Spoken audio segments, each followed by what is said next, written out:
Alors, nouvelle vidéo, ça vous avez manqué les vidéos. Alors, c'est une petite vidéo pour expliquer, pour donner des aides en fait aux exercices assez de base qui sont à faire pour la semaine prochaine.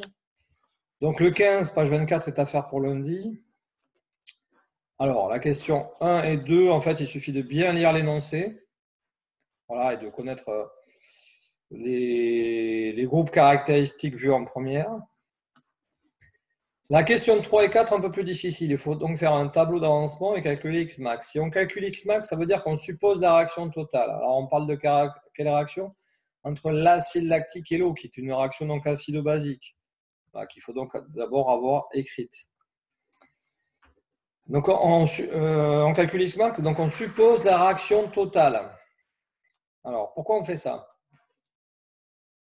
Parce qu'en fait, on veut calculer le pH en supposant la réaction totale, ça va donner une valeur de pH qu'on va comparer au pH réel qui a été mesuré, qui est de 1,9.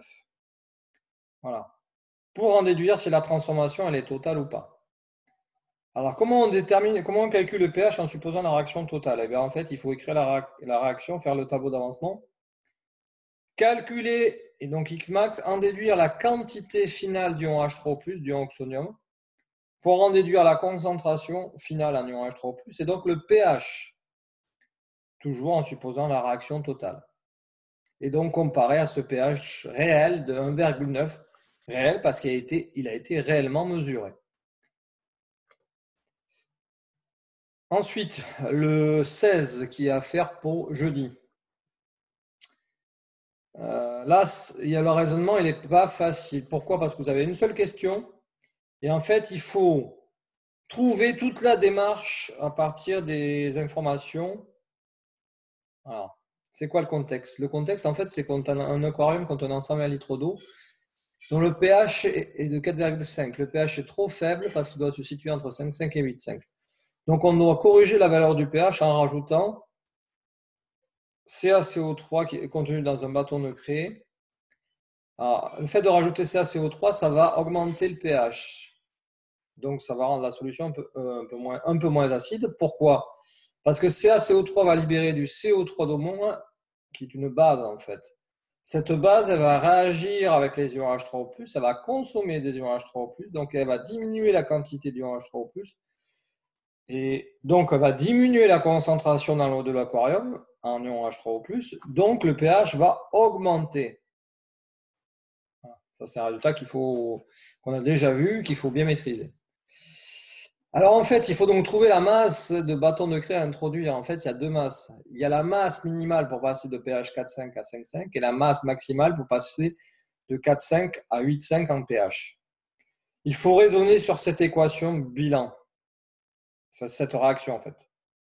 Voilà, la réaction entre les ions CO3- apportés par le bâton de craie et les ions H3+ contenus dans l'eau de l'aquarium.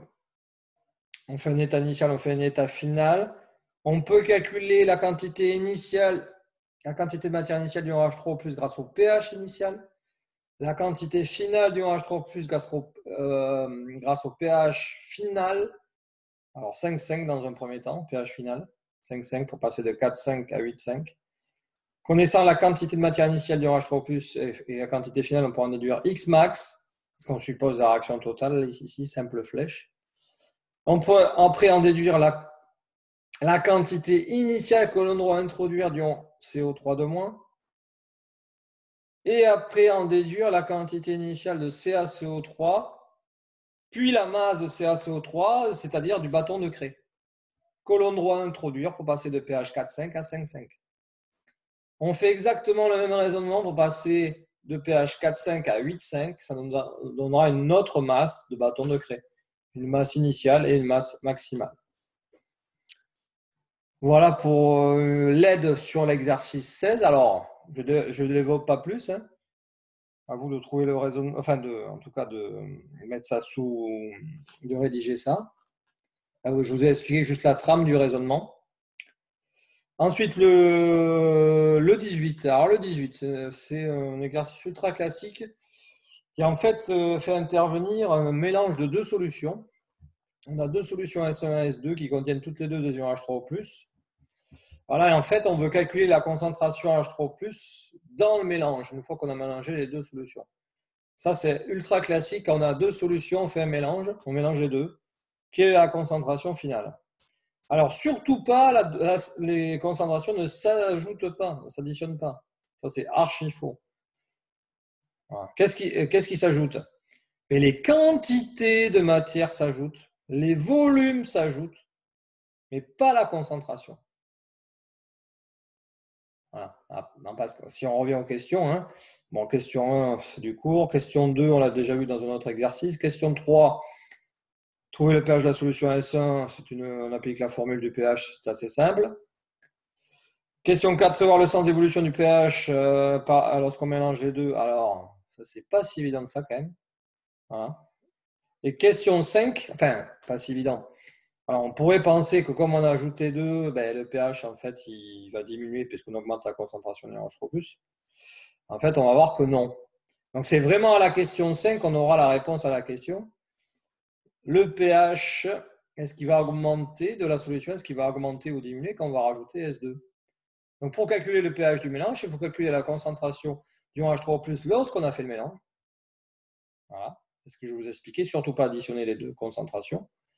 C'est les quantités de matière qui s'additionnent et les volumes. Bon. Et 6A et 6B, c'est largement à votre portée. Voilà, c'est surtout la 5 qui est difficile.